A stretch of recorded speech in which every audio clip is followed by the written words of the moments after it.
திருக்குறளின் முதல் அதிகாரமான கடவுள் வாழ்த்து அதிகாரத்தின் முதற் பகுதியில் கடவுள் யார் என்பதற்கான விளக்கங்கள் மற்றும் கடவுளுக்கான இலக்கணம் என்ன என்பதனை வள்ளுவர் வரையறுப்பதை பார்த்தோம்.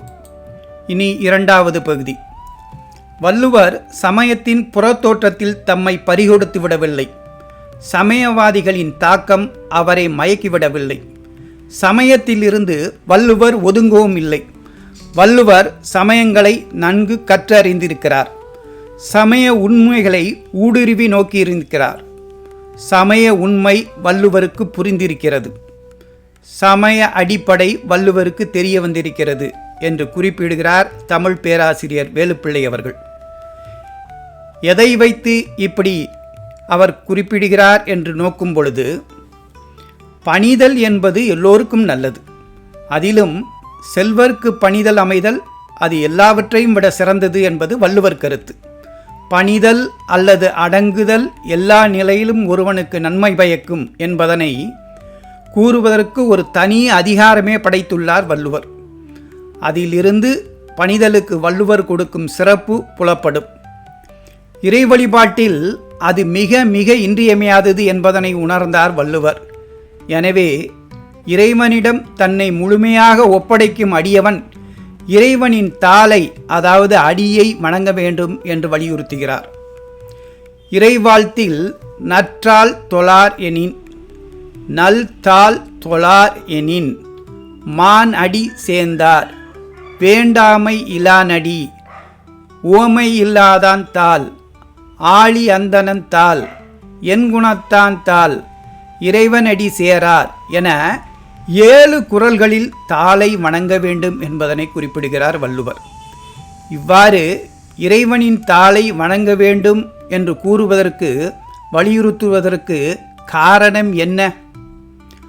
பணிதல் வேறு, அடிபணிதல் வேறு. மரியாதைக்காக அல்லது மதிப்பு கொடுப்பதற்காக பணிந்து செயல்படுவது பணிதலின் பாற்பட்டது.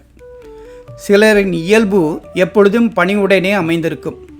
அத்தகையோரை அவர் மிக பணிவானவர், அவர் இயல்பு அப்படித்தான் என்று குறிப்பிடுவார்கள். ஆனால் அடிபணிதல் என்றால் அது தன்னை முழுமையாக ஒப்புவித்தலாகும். தன்னை முழுமையாக எப்பொழுது ஒப்புவிப்போம்? ஏன் ஒப்புவிக்க வேண்டும்? ஒருவரை முழுமையாக நம்பும்போது அவரிடம் நம்மை ஒப்புவிப்போம். காதல் வயப்படுபவர்கள் முதல் கடவுளை நம்புபவர்கள் வரையிலும் நம்பிக்கையின் அடிப்படையில் முழுமையாக தம்மை ஒப்புவிப்பார்கள்.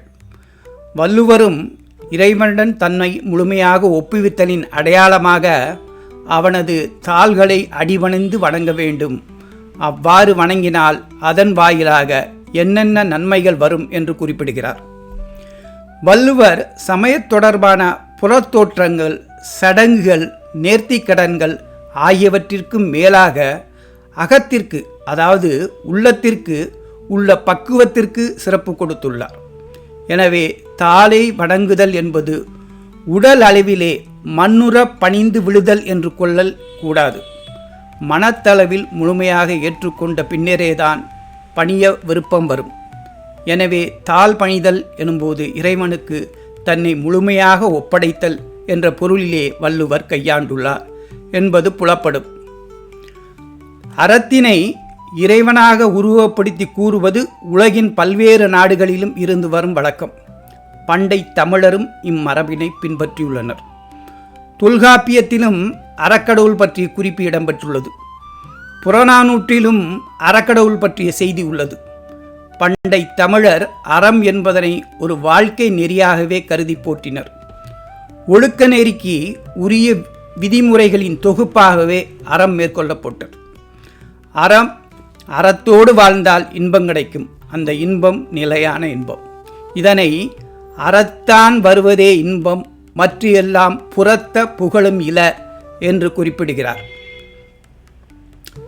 சிலர் இங்கு குறிப்பிடப்படும் இன்பம் சிற்றின்பமே என்பர்.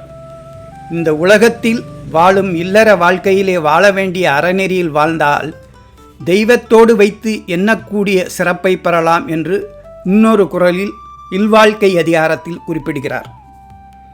வையத்துள் வாழ்வாங்கு வாழ்பவன் வானுரையும் தெய்வத்துள் வைக்கப்படும் என்று குறிப்பிடுகிறார்.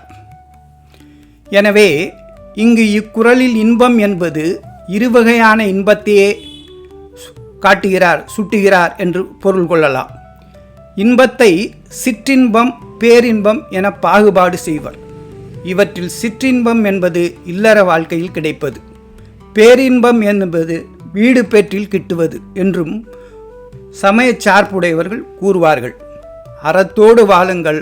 அவ்வாறு வாழ்ந்தால் இவ்வுலக இன்பத்தை மட்டுமல்லாமல் மேல் உலக இன்பத்தையும், அதாவது வீடு பேற்றில் பெறும் பேரின்பத்தையும் இங்கே அடையலாம் என்பது வள்ளுவருடைய வாக்கு. கடவுள் வாழ்த்து அதிகாரத்தின் விளக்க உரை அடுத்து வருகின்ற 3வது பகுதியில் முற்றுப்பெறும்.